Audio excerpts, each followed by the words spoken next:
بسم اللہ الرحمن الرحیم۔ اذان کی فضیلت کے حوالے سے چند ایک احادیث ہم پڑھ رہے ہیں۔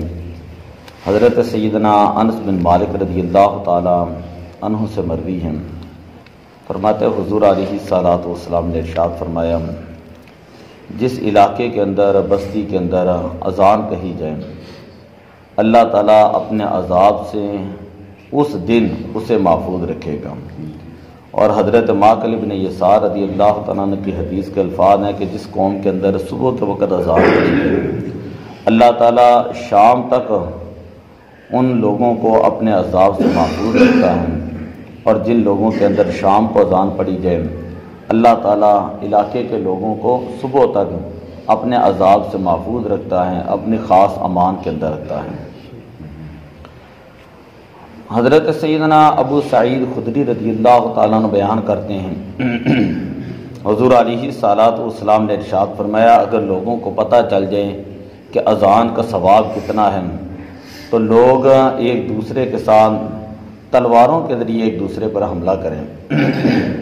یعنی اذان کا ثواب اتنا ہے کہ لوگ اذان دینے کے لیے ایک دوسرے کے ساتھ لڑتے ہیں۔ یہ تشبیہ بلیغ ہے، مطلب اس کا یہ ہے کہ لوگ اذان دینے کے اندر پہل کرتے ہیں۔ اس حدیث کا یہ مطلب ہے۔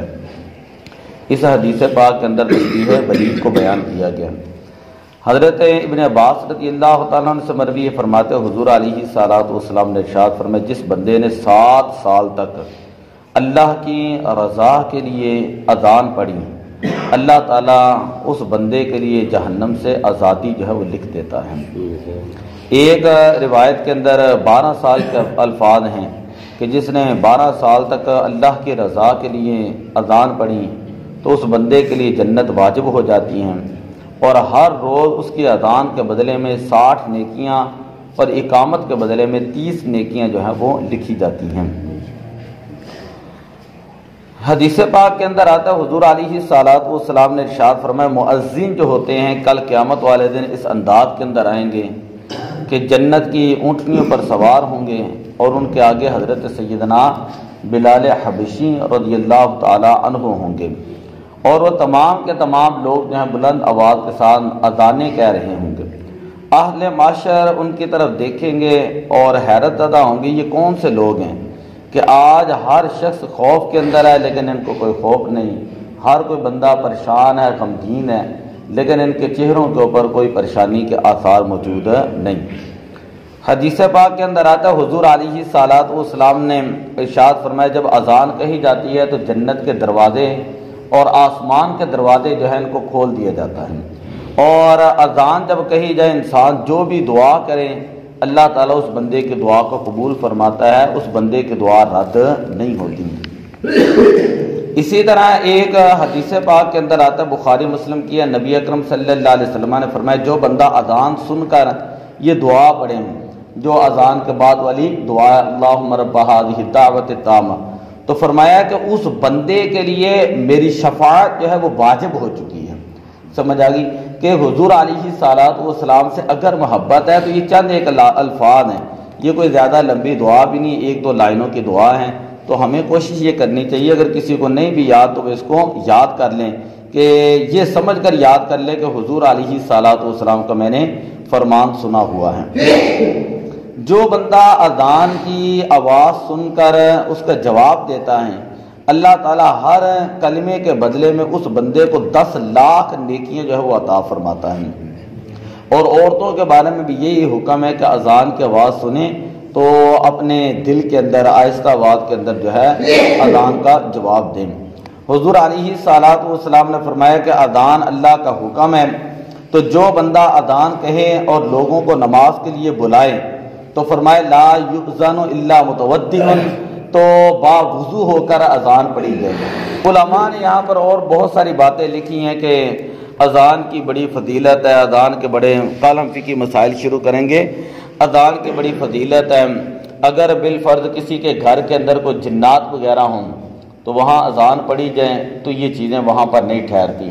اگر کسی شخص کو کوئی سایہ وغیرہ ہوں، اس کے کان میں 7 دن تک اذان پڑھی جائیں تو یہ سائے کے اثرات جو اس سے دور ہو جاتے ہیں۔ اگر بچہ رو رہا اس کے کان کے اندر اذان پڑھی جائے تو وہ اللہ تعالیٰ شفا. عورت ہیں، بچے کی ولادت کے وقت تکلیف ہوتی ہے، اس کے قریب اذان پڑھی جائے. اسی طرح علماء نے کہا کہ اگر گھر کے اندر سختی آ گئی ہے، کوئی محتاجی آ گئی ہے، یا اس طرح سخت ترین حالات آ گئے ہیں، تو اس بندے کو چاہیے کہ اپنے گھر کے اندر ایک مرتبہ اذان پڑھے.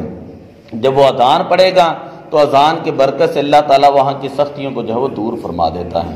تو بے شمار اذان کی برکتیں ہیں جو ہم نے احادیث کے اندر اور کتابوں کے اندر پڑھی ہیں.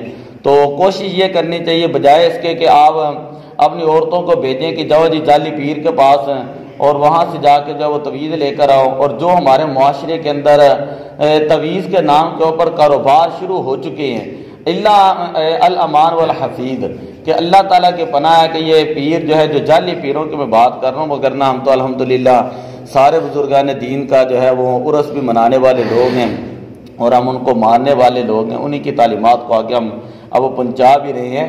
تو ہم تو ان کے درباروں کے خادم ہیں. لیکن میں یہ کہہ رہا ہوں کہ جو جعلی پیر ہیں کہ جن کو یہ بھی نہیں پتہ شریعت کے مسئلے کا کہ غیر محرم عورت کے ساتھ پردہ بھی کرنا ہے کہ نہیں کرنا.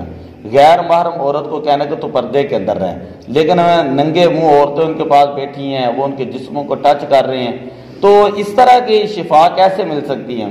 اپنے گھروں کے اندر قرآن پڑھیں، اپنے گھروں کے اندر باوضو رہیں، اپنے بچوں کو دین کی تعلیم دیں، ٹھیک ہے، اپنے شوہروں کی اطاعت اور فرما برداری کریں، ٹھیک ہے. اس طرح کے اگر شرعی معاملات جو ہیں ان کی طرح توجہ کریں تو ان کو کسی پیر کی ضرورت ہی نہیں پڑتی. سب سے بڑے پیر تو کائنات کے اندر نبی پاک صلی اللہ علیہ وسلم ہیں، صحابہ کرام ہیں. ایسے تو میں نے کبھی نہیں سنا کہ صحابہ کرام نے نماز چھوڑی ہو اور حضور کی بارگاہ میں آ کر کہا ہو کہ یا رسول اللہ آپ دعا کریں ہمارے لیے، ہمارا یہ مسئلہ حل ہو جائے. سمجھ آ گئی؟ بلکہ نبی پاک صلی اللہ علیہ وسلم کے بارے میں حدیث کے اندر آتا ہے کہ جب بھی آپ صلی اللہ علیہ وسلم کو کوئی مشکل مسئلہ پیش آتا، کوئی تکلیف آتی، اس طرح کوئی مشکل حالات ہوتے، اللہ امام الانبیاء ہے، اللہ کے کریم ہے، اللہ کے حبیب نبی ہیں. لیکن میں تعلیم امت کے لیے کہہ رہا ہوں تاکہ کسی کے ذہن کے اندر کوئی بات نہ آئے. تعلیم امت کے لیے حضور علیہ الصلوۃ والسلام حضرت بلال سے فرمایا کرتے تھے، اے بلال ارحنی یا بلال، کہ اے بلال تم اذان پڑھو اور اذان کے ذریعے مجھے راحت پہنچاؤ. حضور اللہ کی بارگاہ میں آ کر سجدہ کرتے تھے اور فرمایا کرتے تھے قرۃ عینی الصلاۃ، کہ نماز میری آنکھوں کی ٹھنڈک ہے.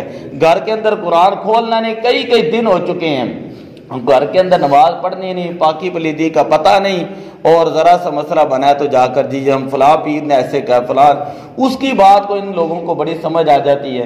تو دعا اللہ تعالیٰ ہمیں اس عذاب سے بھی محفوظ رکھے. ہم نہ تو تویزوں کے خلاف ہیں نہ ان چیزوں کے، لیکن میں یہ بات کہہ رہا ہوں جو ہمارے معاشرے کے اندر ایک ٹرینڈ بن چکا ہے، کاروبار بن چکا ہے. دیوبندیوں نے بھی ویسے کام شروع کر لیے، وہابیوں نے بھی ویسے کام شروع کر لیے، تویز دھاگا، جو ساری عمر اپنی کتابوں کے اندر کہتے رہے کہ یہ چیز حرام ہے جی، یہ چیز حرام ہے. اب وہ خود لوگ 40 ہزار کے تویز کر رہے ہیں. ادھر مسجد ہوتی ہے، مسجد ریحان، نواز بلوچ صاحب ادھر ہوتے، تو وہاں پر بھی آپ کو تو پتہ ہے، یعنی 40 ہزار کا تویز انہوں نے کرنا ہے کہ کس طرح کا تویز چاہیے. تو یہ کاروبار ہے خدا کے بندوں کے. یہاں بہتر یہ کہ 1000 کے قرآن لے کر کسی مدرسے میں دے آئیں. بچے چلو قرآن پڑھیں گے، ہمارے مدرسے ویران ہو چکے ہیں، مسجدیں ہماری ویران ہو چکی ہیں. کسی کے پاس 10 منٹ نہیں ہے کہ کسی عالم کی بات ہی سن لے. ان کے پاس، لوگوں کے پاس اب وقت ہی نہیں رہا کہ ہم جا کر مسجد کے اندر جا کر اور سجدہ کر لیں. جب اللہ کو یاد نہیں کرنا، اقبال کا کل دن گزرا، اقبال نے کہا تھا یہ ایک سجدہ جسے تو گھراں سمجھتا ہے، 1000 سجدوں سے دے گا یہ تجھ کو نجات. و اللہ عمل کی توفیق عطا فرمائے. صلاۃ والسلام علیک یا رسول اللہ.